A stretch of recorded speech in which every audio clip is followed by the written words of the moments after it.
New in the house from Compass Games, Spring Prelude, second Kharkov, May 1942. This is a fairly recent release from Compass, and I know some folks have done some video and some gameplay about this. I was particularly interested in this because I'm a big fan of the sort of variable combat system that Greg Blanchett has been sort of contributing games to over the last several years. This, I think, has its DNA in like Operation Typhoon and Panzer Group Guderian, the idea that you don't know the strength of your units until they engage in combat, and then that determines how well they are. And I think there's something really attractive about that model of military engagement, especially when you're talking about for the first time, right? One of the things that as gamers we tend to see is that games tend to be really deterministic. If you know going into a game what your best units are, you can make decisions about where those units go or who they fight or how they fight as sort of the commander in a way that is not really realistic to the way that you would prepare for combat. And so I really like the idea that your units kind of express themselves after first contact, and you don't really know how they're going to perform until you get into a battle. So that's what this system and this series is all about. I haven't really read the rules to this yet, but I am interested in playing more from this series, and I like Greg Blanchett as a designer. I got this actually secondhand. Someone was selling a copy, so I got it for a pretty good price, but it's basically brand new. We're going to go in the box and check it out. So this is Second Kharkov, May 1942. It is a 2-map game, and it's got what looks like maybe 4 counter sheets there. And a bunch of player aids. And so I wanted to do sort of a new arrival to this. I don't do new arrival videos for all the games that I get, but this one I wanted to because I'm excited to play it. And also because it is related to some other Compass games here. So these are also both games that use kind of the variable combat strength system. Now, I would consider Fall Blau, which was the first of these, Army Group South, June to December, to be a monster game. It's 4 maps. It's, I think, over 1,000 counters.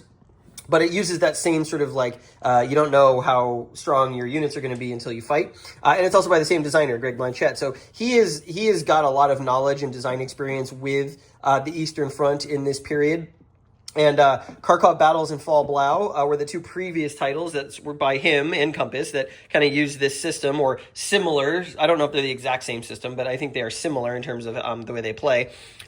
Spring Prelude is actually covered in Kharkov Battles. So these games are at different scales. So it's not like if you own this already and then you're looking at Spring Prelude, you're like, well, it's the same game. It's actually not.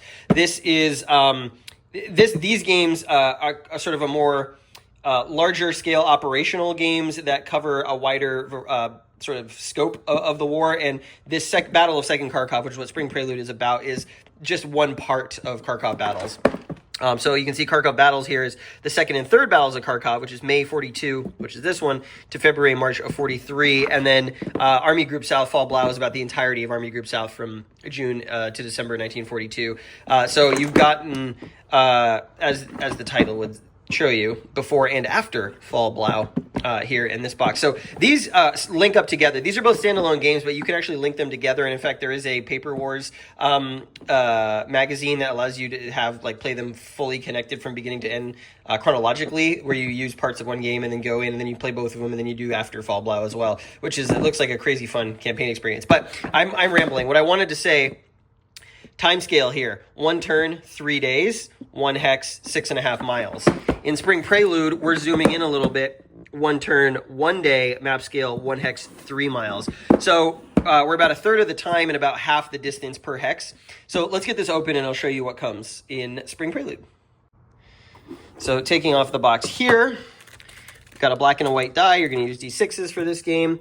We have got the counters, and these are in their own shrink wrap. There are, it looks like 2 counter sheets, so I was wrong. They're half-inch counters. And the reason they're in packages like this is because I believe they're just going to fall right out of the sprue once I punch this. Whatever printer Compass uses for sometimes their games, the counters just fall right out, which is quite nice. So you can see we've got some different formations here. We've got the Germans, got some Panzers, it looks like. 23rd Panzer, 3rd Panzer. So it looks like there's some formation stuff in here. Markers, so not all of these are units. As you would expect on the East Front, probably a fewer German units, but at a better quality. So you see not all of the units have a variable strength. So I believe these units here with the numbers are always going to be that, but then you have these units here with the letter, and that's going to determine sort of how strong they are, with Bs probably being better than Cs because you usually draw from a cup, and the cup has a range of distributions based on what letter you are. So here we have some As here with these, looks like mountain troops. And then I'm not going to open this right now, but here are the chits. So you've got, as you see, depending on what you draw, that's going to determine the combat strength of the unit based on their quality, essentially. The C looks pretty junk there. Then we've got ones for the Russians, whose distribution is probably going to be different. It definitely looks that way. You know, maybe, are these the only counters in the box? We're about to find out. So we've got some victory point hexes for both the Soviets and the Germans. Those are the counters. A bunch of player aids in here. So it looks like setup player aids for a lot of the scenarios. There's scenario 2 and scenario 3 for the southern front, 9th for the Russians. Oh, no, yeah, that's for the German. That's the, it looks like the Russians. No, those must be German. I don't know. Can't tell. Then we've got scenario 2 and 3 here. These are definitely Russians. So we've got one there. We've got scenario 2 set up here for reinforcements. On the back, scenario 4. That's where we get a lot more units. So it looks like a bunch of scenarios in here. Here's the terrain effects chart. I would have liked to see this with like an image of the hex terrain, but it is color-coded, so that's nice. And then on the back, you've got the combat results table. Looks pretty nice. You've got the odds, similar to like OCS. The odds are going to be based on the terrain. So, and there's column shifts left and right. We've got scenario number 1. Also got the special rules and victory conditions. This looks like a small little learning scenario there. That's single-sided. Here's also scenario 1 for the Russians. Single-sided. This one feels like it wants to open. Is this? It's just the card stock. Turn record track. So as we said, 1 day per turn. Scenarios 1 and 2 are going to be May 12th to May... maybe May 10th. Looks like May 27th is the campaign end. Scenario 3, that's hypothetical. Weather effects, air condition, ground condition. That's also single-sided. Got lots and lots of player aids in here. Scenario 2, scenario 4, scenarios 2 and 3. This is going to be Germans. Here we have got the Soviet support and replacement point track, victory point track, some reminders of specific rules. Looks like you're going to be using action points to do certain specific things in this game. Demolition, number of bridge tokens, air support, and so forth. We got one for the Germans as well. Germans are going to have, looks like some specific reinforcements, some transiting from the map. Very similar. These are single-sided. Here we've got the rules of play. It doesn't appear to be a very long rule book. I think it's 28 pages. Yeah, 28 pages, but that's the design notes and the player notes. So really, these are the scenarios.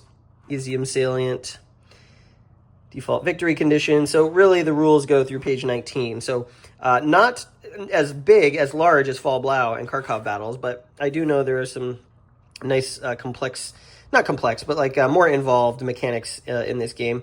And the rules are nicely colored as well. Lots of counter examples talking about some of this stuff. I'm excited to play this. I don't know when that's going to be, but I do really want to get it to the table. So that's the rules of play. And then I believe we have the maps in here. These are actually, ooh, these are nice. These are, I've not seen maps from Compass like this. These are almost like a cardstock, I would say. They're very thick paper. And there's 2 of them. So let's spread these out as much as I can on my table right now. Well, here you can see kind of the whole thing laid out. 2 very thick cardstock maps. The overlap is actually pretty significant. It's probably 2 or 3 hexes on the overlap. So you're probably looking at, I don't know, 42 by 34, 42 by 34, something like that. But you can see, if I can get some of this stuff out of the way, got the map key, and we do have pictures of the terrain on the map, which is nice. That's what you want to see. We got counter examples on the map.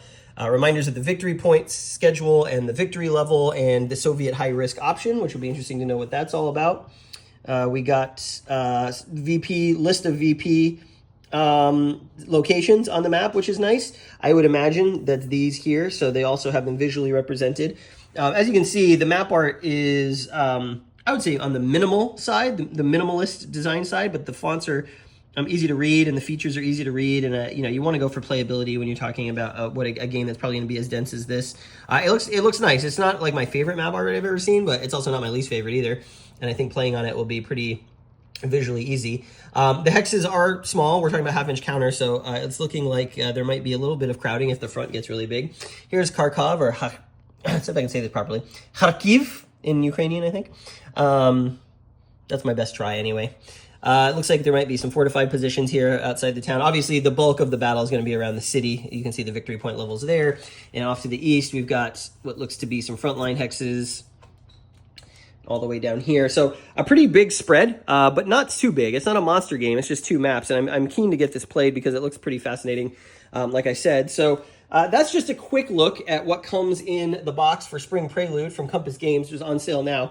Pretty affordable game, especially given the quality of the components here. I've been really impressed recently with what Compass is doing with their production. And it's making me take a lot closer look at some of their portfolio. But I like Greg Blanchett's games, and I like this series, if you want to call it that. So yeah, I figured I would do an unboxing video for you. Thank you.